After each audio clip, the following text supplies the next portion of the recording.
Welcome to The Explainer. Today, we're peeling back the layers of history, getting way beyond those basic myths and uncovering what daily life was actually like in the early American colonies. Let's step back in time. So imagine a world with literally zero modern conveniences. You can't just flip a switch for light when the sun goes down. There's no supermarket down the street to grab a quick dinner. No cars, no smartphones. How on earth did people actually survive day to day over 300 years ago? Well, as we'll see, their lives were fundamentally different and honestly, significantly more demanding than anything we experience today. Okay, let's dive right into this.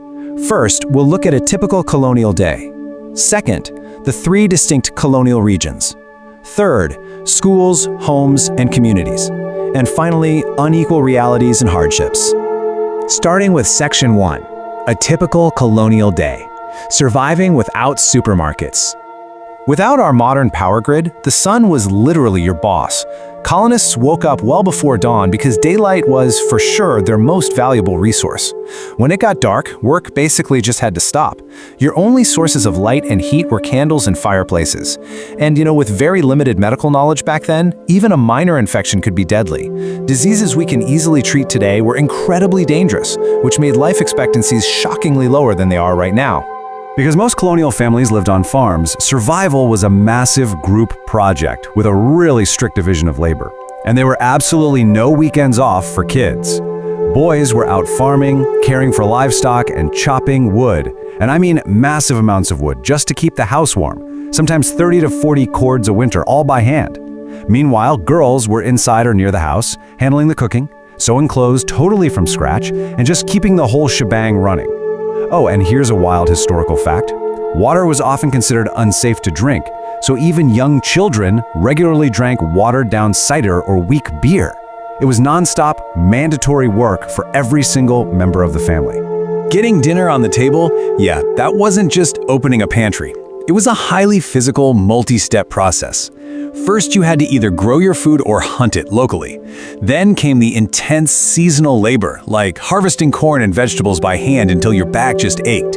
And that final step was absolutely crucial. Since there were no refrigerators, meat had to be heavily salted, smoked, and preserved so the family wouldn't literally starve during those long freezing winters. Every single meal was the result of immense physical exertion. Moving on to Section 2, three distinct colonial regions and how geography shapes destiny. Where you lived changed absolutely everything. Up in New England's harsh climate and rocky soil, farming was incredibly tough.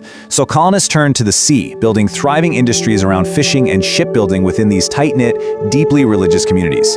Now move down to the middle colonies, places like Pennsylvania and New York, and the soil is suddenly fertile. Here you get larger farms growing massive amounts of wheat and grain, which created bustling trade hubs like Philadelphia. But go further south, and the warmer climate allowed for totally different key industries based around massive cash crops like tobacco and rice, which completely altered their entire social structure.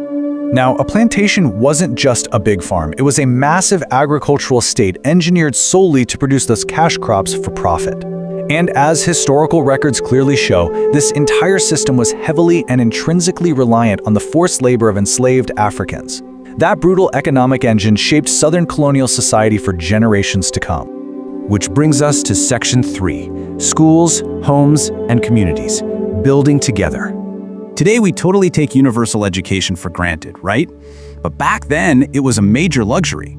While New England towns frequently set up small schools primarily for boys to learn basic reading, writing, and religion, in other regions, education was mostly handled at home. This meant that whether you ever learned to read or write depended entirely on where your house was located and, frankly, how much wealth your family had.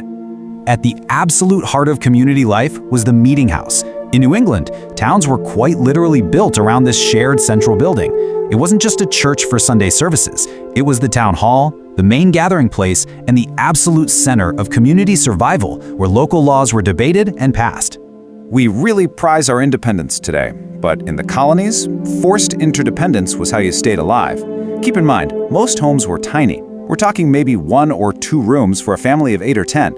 Because you couldn't just hire a contractor or rent heavy machinery, your neighbors were your lifelines. Historical accounts show that if you needed to raise a barn or bring in a massive harvest before the first snow hit, you relied entirely on the cooperation of your community.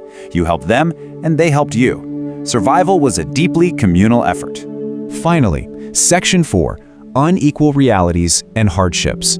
A divided society. We kind of tend to lump all colonists together in our minds, but their lives were starkly unequal.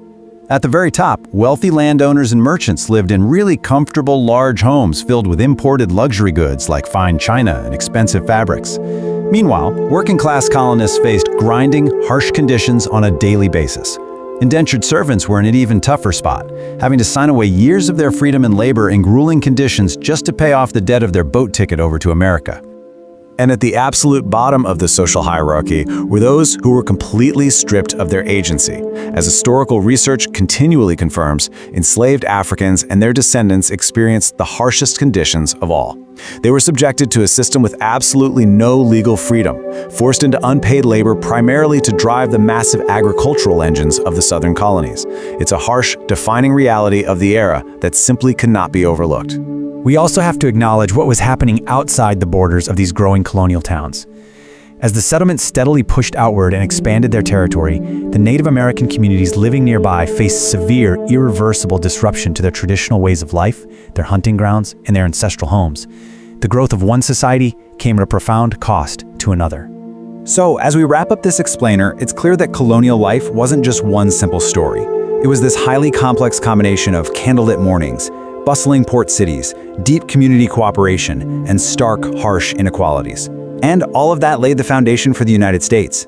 So ask yourself, when you look at the region you live in today and the social structures all around us, how do you think these diverse and often deeply unequal beginnings continue to shape our world?